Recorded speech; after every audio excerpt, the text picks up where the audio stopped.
आप लोगों के लिए क्या यूपी पुलिस के बहुत ही इंपॉर्टेंट प्रश्न, खासकर यूपी जीके, जो कि आपके लिए बहुत ही इंपॉर्टेंट होने वाली है। क्योंकि आपको पता है मैं आपको डेली वही प्रश्न कराता हूँ जो कि प्रीवियस ईयर क्वेश्चन होते हैं और किसी न किसी एग्जाम में पूछे गए होते हैं।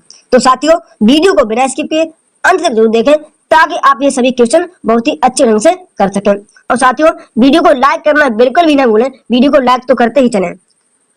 तो चलिए साथियों, सबसे पहले हम लोग करेंगे इसमें अपने सामान्य ज्ञान के प्रश्न। दोस्तों, तो इसमें हमारा प्रश्न नंबर 1 क्या हो जाएगा? क्या प्रश्न नंबर हमारा 1 क्या हो जाएगा? अब तक उत्तर प्रदेश में कितनी महिलाएं मुख्यमंत्री के पद पर रहीं?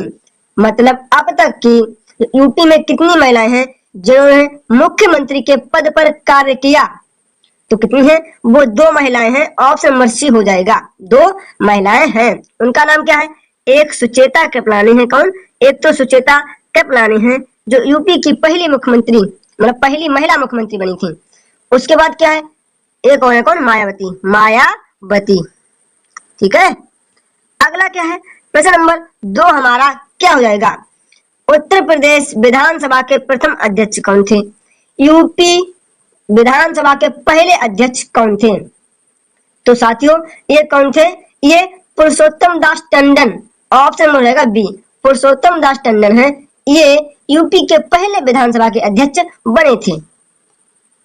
अगला क्या है साथियों? प्रश्न नंबर हमारा 3 क्या हो जाएगा? प्रश्न नंबर 3 हमारा क्या हो जाएगा? उत्तर प्रदेश मंत्रिमंडल में दिसंबर 2014 में 4 नगरों में मेट्रो चलाने हेतु साध्यता अध्ययन एवं विस्तृत प्रोजेक्ट तैयार करने हेतु स्वीकृति दी गई। निम्न में से कौन सा नगर इन चारों नगरों में सम्मिलित नहीं है? जैसे कि यूपी गवर्नमेंट थी, इसने 2014 में मेट्रो चलाने के लिए 4 नगरों की सूची दी थी। उनमें से जो 3 इसमें दिए गए हैं और 1 नहीं है। वह कौन सा नगर नहीं है जो 2014 में मेट्रो चलाने के लिए साध्यता अध्ययन एवं विस्तृत रिपोर्ट के अनुसार उस प्रोजेक्ट में नहीं था? उस प्रोजेक्ट में नहीं था, ये आपको बताना है। तो कौन सा नहीं था? प्रयागराज नहीं था। इलाहाबाद मतलब प्रयागराज नहीं था। उसके बाद हमारा अगला प्रश्न क्या जाएगा साथियों? प्रश्न नंबर हमारा 4। प्रश्न नंबर हमारा 4 क्या हो जाएगा? निम्नलिखित अनुच्छेदों में से कौन सा एक राज्य सरकार के ग्राम पंचायतों को संगठित करने के लिए निर्देशित करता है? जो अनुच्छेद है इनमें से ऐसा कौन सा अनुच्छेद है जो राज्य सरकार में ग्राम पंचायतों को गठन करने के लिए निर्देश देता है? तो कौन सा है? आर्टिकल 40 जो है ना, इसमें ग्राम पंचायतों के गठन के बारे में बताया गया है। इसके बाद हमारा अगला प्रश्न क्या साथियों? प्रश्न नंबर 5। साथियों, ये सभी बहुत ही इंपॉर्टेंट प्रश्न हैं, तो इनको जरूर नोट करते चलें या फिर लिखते हुए चलें। चलिए, क्या है प्रश्न नंबर 5 हमारा? भारतीय संविधान के निम्नलिखित अनुच्छेदों में से किस एक के अंतर्गत विधान परिषद की स्थापना या समाप्ति की व्यवस्था की गई है? किस आर्टिकल के तहत, किस आर्टिकल के तहत विधान परिषद की स्थापना या समाप्ति की व्यवस्था की गई है? तो बताइए किसके? आर्टिकल 169, आर्टिकल 169 के तहत आप किसी राज्य में विधान परिषद की स्थापना कर सकते हैं या फिर उसको समाप्त कर सकते हैं। नेक्स्ट प्रश्न क्या है? प्रश्न नंबर 6। प्रश्न नंबर 6, उत्तर प्रदेश विधान परिषद की संपूर्ण संख्या है? उत्तर प्रदेश विधान परिषद की संपूर्ण संख्या कितनी है? मतलब विधान परिषद की सीटों की संख्या कितनी है? तो आप सभी को पता है यूपी में विधान परिषद की 100 सीटें हैं। कितनी है? 100 सीटें हैं। राज्यसभा कितनी है? तो 31 है। लोकसभा सीटें कितनी है? तो 80 है। देखो, विधान परिषद 100, लोकसभा 31, सॉरी राज्यसभा है 31 और लोकसभा 80। तो ऑप्शन हो जाएगा हमारा डी, ठीक है। अगला क्या साथियों? प्रश्न नंबर हमारा 6 क्या हो जाएगा? तो प्रश्न नंबर 7। प्रश्न नंबर 7 हमारा क्या हो जाएगा? राज्य विधानसभा में कोई भी धन विधेयक पुनः स्थापित नहीं किया जा सकता है। राज्य विधानसभा में कोई भी धन विधेयक पुनः स्थापित नहीं किया जा सकता है। कैसे? संसद की संस्तुति के द्वारा, राज्य के राज्यपाल की संस्तुति के द्वारा, या फिर भारत के राष्ट्रपति की संस्तुति के द्वारा या फिर मंत्रियों की विशेष समिति की संस्तुति के द्वारा। तो क्या रहेगा, बिना राज्यपाल की संस्तुति के द्वारा, और जब तक राज्यपाल नहीं कह देगा आप दोबारा धन विधेयक पेश नहीं कर सकते हैं। नेक्स्ट प्रश्न हमारा क्या है, प्रश्न नंबर 8 क्या हो जाएगा, निम्नलिखित में से कौन राज्यपाल की नियुक्ति करता है। इनमें से कौन है जो राज्यपाल की नियुक्ति करता है। तो मैं आपको बता दूं, राज्यपाल की नियुक्ति कौन करता है, राष्ट्रपति हमेशा राज्यपाल की नियुक्ति करेगा अपने अनुसार। राज्यपाल की नियुक्ति हमेशा राष्ट्रपति करता है। तो ऑप्शन नंबर डी हमारा राइट आंसर हो जाएगा। अगला क्या है, प्रश्न नंबर 9। प्रश्न नंबर 9, उत्तर प्रदेश में पंचायती राज संस्थाओं में महिलाओं के लिए आरक्षित स्थानों की संख्या कितनी है। जो यूपी है उसमें पंचायती राज संस्थाओं में महिलाओं के लिए आरक्षित सीटें कितनी हैं। तो देखो साथियों, यूपी में जो पंचायती राज संस्था है उनमें जितनी कुल संख्या होगी उनका 1/3 होगा। कितना, उनका 1/3 होगा। जैसे मान लो अगर आपके पास 3 सीटें हैं तो उनमें से आपको महिलाओं को 1 सीट देनी ही पड़ेगी। कितनी, 1 सीट आपको देनी ही पड़ेगी। तो ऑप्शन नंबर ए बिल्कुल राइट आंसर हो जाएगा, कुल स्थानों का 1/3। ठीक है। अगला क्या है, प्रश्न नंबर 10। प्रश्न नंबर 10, नव युवकों द्वारा 18 वर्ष की आयु पर मताधिकार का पहली बार प्रयोग किया गया किस आम चुनाव में। जैसे कि ऐसा कौन सा चुनाव हुआ था जिसमें 18 वर्ष तक की आयु के लोगों ने पहली बार वोट दिया था। पहली बार क्या किया था, पहली बार वोट दिया था। तो कौन से, सन 1989, सन 1989 के चुनाव में वोट दिया था। अगला क्या है, प्रश्न नंबर हमारा 11 क्या हो जाएगा, भारतीय संविधान के निम्नलिखित में से किस अनुच्छेद के अंतर्गत विधानसभा को विधान परिषद का सृजन करने का प्रस्ताव पास करने की इजाजत मिलती है। अभी मैंने आपको पीछे बताया था, बस सिर्फ थोड़ी भाषा चेंज हो गई है। इसमें सीधा मतलब है कि विधान परिषद का गठन हम किस आर्टिकल के तहत कर सकते हैं, किस अनुच्छेद के तहत कर सकते हैं। तो मैंने अभी आपको बताया था पीछे, आर्टिकल 169 के तहत हम ऐसा कर सकते हैं। आर्टिकल 169 के तहत हम किसी भी राज्य में विधान परिषद का गठन या विधान परिषद की समाप्ति कर सकते हैं। अगला क्या है, प्रश्न नंबर 12 हमारा क्या हो जाएगा, पंचायतों एवं नगर पालिका के संबंध में भारतीय संविधान में किस वर्ष प्रावधान किया गया। पंचायत एवं नगर पालिका के संबंध में भारतीय संविधान में किस वर्ष क्या किया गया, मतलब इसका प्रावधान किया गया। तो कब, 1993 में हुआ पंचायती राज और नगर पालिका से संबंधित जो संशोधन हुआ था। ठीक है। अगला क्या है, प्रश्न नंबर हमारा 13 क्या होगा, प्रश्न नंबर 13 हमारा क्या हो जाएगा, उत्तर प्रदेश लोक सेवा आयोग के व्यय किस निधि पर भारित होते हैं। जो यूपीएससी है इसका जो खर्चा है, यूपीएससी का खर्चा कौन देता है। तो कौन, राज्य की संचित निधि देगी। कोई भी राज्य हो उसकी संचित निधि से दी जाएगी। ठीक है साथियों, कहां से, संचित निधि से दी जाएगी। प्रश्न क्या है साथियों, प्रश्न नंबर हमारा 15 है, वह जहां विधान परिषद नहीं है। ऐसा कौन सा राज्य है जहां पर विधान परिषद नहीं है। तो अभी राजस्थान में नहीं है। किसमें, राजस्थान ऐसा है जिसमें विधान परिषद का गठन नहीं हुआ है। अगला क्या साथियों, प्रश्न नंबर हमारा 16 क्या हो जाएगा, प्रश्न नंबर 16, पंचायती राज्य की अनुशंसा किसने की। जो पंचायती राज्य है इसको मतलब जो है ना पेश किसने किया, मतलब कौन सी कमेटी ने किया। तो किसने, बलवंत राय मेहता समिति। क्या, बलवंत राय मेहता समिति की रिपोर्ट 1957 में की गई थी। ठीक है।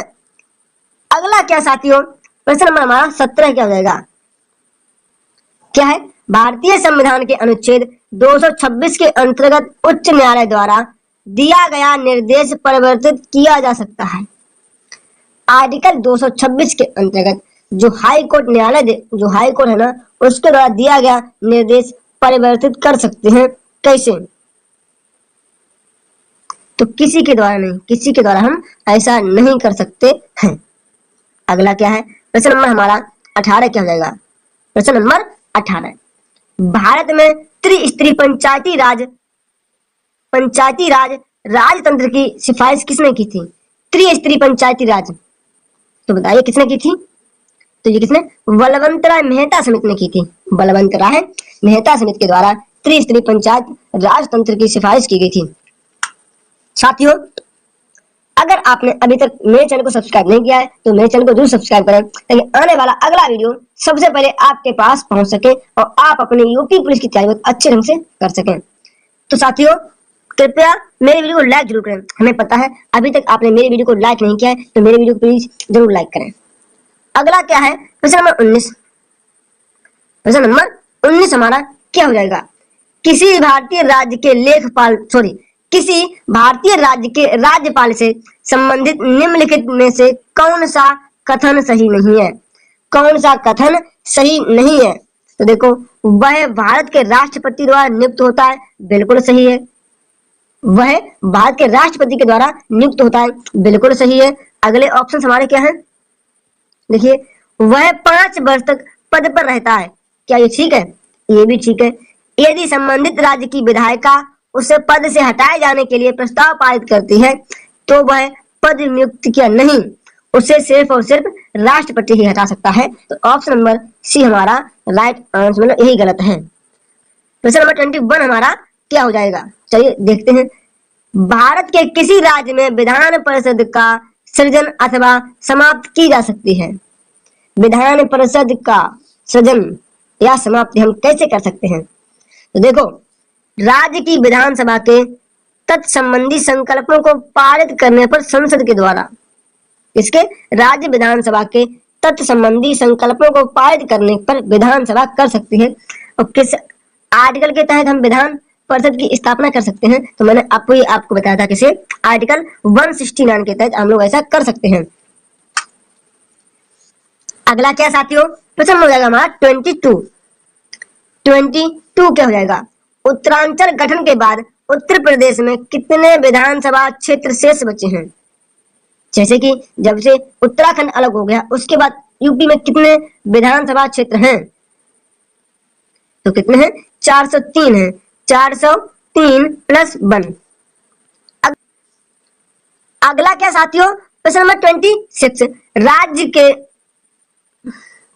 अगला क्या साथियों? प्रश्न नंबर 26 राज्यपाल के संबंध में क्या सही नहीं है? राज्यपाल के संबंध में कौन सा कथन है जो सही नहीं है? उसकी नियुक्ति राष्ट्रपति करता है, बिल्कुल सही है। वह एक से अधिक राज्यों का राज्यपाल हो सकता है, बिल्कुल सही है। वह 5 वर्ष तक पद धारण कर सकता है, बिल्कुल सही है।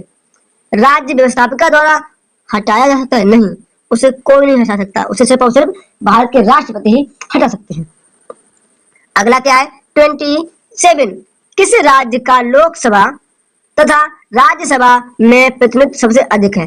मतलब ऐसा कौन सा राज्य है जिसमें लोकसभा सीटें तथा राज्यसभा सीटें बहुत हैं, मतलब सर्वाधिक हैं? बताइए 27 का क्या हो जाएगा? हम हैं, बताइए कौन है? तो हम लोग हैं उत्तर प्रदेश। कौन? यूपी है अपन लोग हैं, तो क्यों टेंशन ले रहे हो, अपन लोग हैं। अगला क्या है? 28 हमारा क्या है? निम्नलिखित में से कौन उत्तर प्रदेश की प्रथम महिला मुख्यमंत्री थी?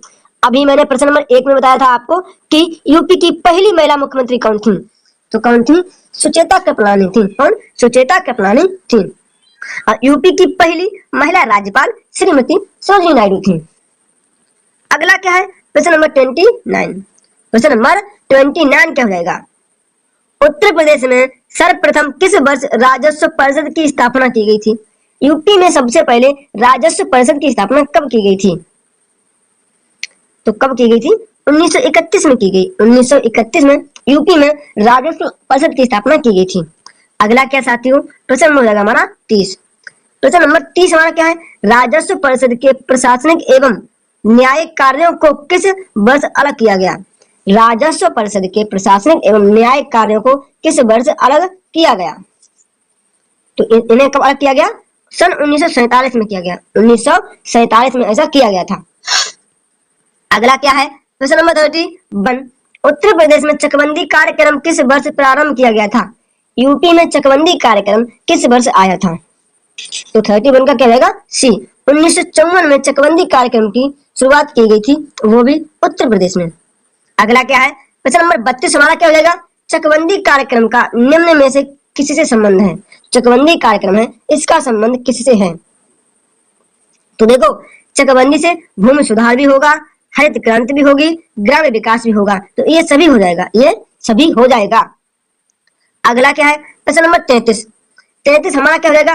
किसानों के भूमि अर्जन के बाद जमीन के बाजार मूल्य का प्रतिकार किसके माध्यम से प्रदान किया जाता है? जैसे कि किसानों को जो भूमि अर्जन के बाद जमीन का बाजार का जो मूल्य है वह कौन निर्धारित करता है? तो कौन करता है? कलेक्टर करता है। कौन? कलेक्टर करता है, मतलब डिस्ट्रिक्ट मजिस्ट्रेट करता है। अगला क्या है? 34 हमारा क्या हो जाएगा? क्वेश्चन नंबर 34 हमारा क्या हो जाएगा? उत्तर प्रदेश राजस्व संहिता 2006 की किस धारा के अंतर्गत आवास स्थान उपलब्ध कराए जाने का प्रावधान किया गया है? यूपी की जो राजस्व संहिता 2006 है, इसके अंतर्गत किस धारा के द्वारा आवास स्थान उपलब्ध कराए जाने का प्रावधान है? तो बताइए, क्या जाएगा? धारा 64, धारा 64 के तहत। अगला क्या है? 35, प्रश्न नंबर 35। उत्तर प्रदेश में एंटी भू माफिया टास्क फोर्स का गठन किया गया था। यूपी में एंटी भू माफिया टास्क फोर्स का गठन किस वर्ष किया गया था? तो 35 का आंसर क्या रहेगा? 8 मई 2017 को किया गया था। यूपी में एंटी भू माफिया जो टास्क फोर्स है, इसका गठन किया गया था। साथियों, मेरे वीडियो को लाइक जरूर करें। आप वीडियो को लाइक करना बिल्कुल भी ना भूलें और चैनल को सब्सक्राइब तो कर ही लें, क्योंकि आपको पता है आपको इस चैनल पर डेली यूपी जीके की बहुत टॉप का कंटेंट दिया जा रहा है। तो आप खुद देख लीजिए कि आपको कंटेंट अच्छा कौन दे रहा है। ठीक है साथियों, अगला क्या है? प्रश्न नंबर 36। उत्तर प्रदेश सरकार द्वारा किस वर्ष राज्य आपदा प्रबंधन अधिनियम पारित किया गया? यूपी सरकार के द्वारा किस वर्ष राज्य आपदा प्रबंधन अधिनियम आया था? तो कब आया? 2005 में। 2005 में। अगला क्या है? प्रश्न नंबर 37। प्रश्न नंबर 37 हमारा क्या हो जाएगा? लखनऊ में स्थापित अखिल भारतीय किसान कांग्रेस के महासचिव के रूप में निम्नलिखित में से किसे चुना गया था? लखनऊ में स्थापित अखिल भारतीय किसान कांग्रेस के महासचिव के रूप में किसे चुना गया था? किसे चुना गया था? तो कौन? एन.जी. रंगा। ऑप्शन हो जाएगा बी, एन.जी. रंगा को अखिल भारतीय किसान कांग्रेस के महासचिव के रूप में चुना गया था। अगला क्या साथियों? प्रश्न नंबर 38 हमारा क्या हो जाएगा? 38। उत्तर प्रदेश के कुल शहरी स्थानीय निकायों की संख्या जिनके लिए उत्तर प्रदेश में नवंबर 2017 में चुनाव संपन्न हुए थे। 2017 में चुनाव संपन्न हुए थे, किस लिए? शहरी स्थानीय निकायों की संख्या कितनी है? तो कितनी है? 652। 652। अगला क्या साथियों? प्रश्न नंबर हमारा 39। नोएडा उत्तर प्रदेश के किस जिले में स्थित है? तो नोएडा यूपी के गौतम बुद्ध नगर, किसमें? गौतम बुद्ध नगर में स्थित है। जो नोएडा है ये यूपी के गौतम बुद्ध जिले में स्थित है। अगला क्या है? प्रश्न नंबर 41। संयुक्त प्रांत का नाम उत्तर प्रदेश से बदलने के बाद इसके प्रथम राज्यपाल कौन थे? संयुक्त प्रांत जब नाम था उसके बाद यूपी नाम पड़ा, तो उस समय पहले राज्यपाल कौन थे? बताइए कौन थे? तो कौन थे? सर होमो सर जी फिरोज शाह मोदी। मैंने आपको बताया था कौन थे? H.F. मोदी, मैंने आपको पहले बताया था। अगला क्या है? प्रश्न नंबर 42। प्रश्न नंबर 42 हमारा क्या हो जाएगा? ग्राम पंचायत का सामान्य कार्यकाल क्या होता है? तो ग्राम पंचायत का सामान्य कार्यकाल 5 वर्ष होता है। अगला क्या है? 43 हमारा क्या है? उत्तर प्रदेश दिवस किस तिथि को मनाया जाता है? तो कब? 24 जनवरी को मनाते हैं हम लोग यूपी दिवस। अगला क्या है? प्रश्न नंबर 44। प्रश्न नंबर 44 हमारा क्या है? तो ये जो क्वेश्चन 44 है, इसका आंसर आप सभी लोग मुझे मेरे कमेंट बॉक्स में कमेंट करके जरूर बताएंगे। साथियों, मेरे वीडियो को लाइक जरूर करें। अगर आपने अभी तक मेरे चैनल को सब्सक्राइब नहीं किया है तो मेरे चैनल को जरूर सब्सक्राइब करें, ताकि आने वाला अगला वीडियो सबसे पहले आपके पास पहुंच सके और आप अपने यूपी पुलिस की तैयारी अच्छे ढंग से कर सकें। तो चलिए साथियों, मिलते हैं अपनी अगली क्लास में।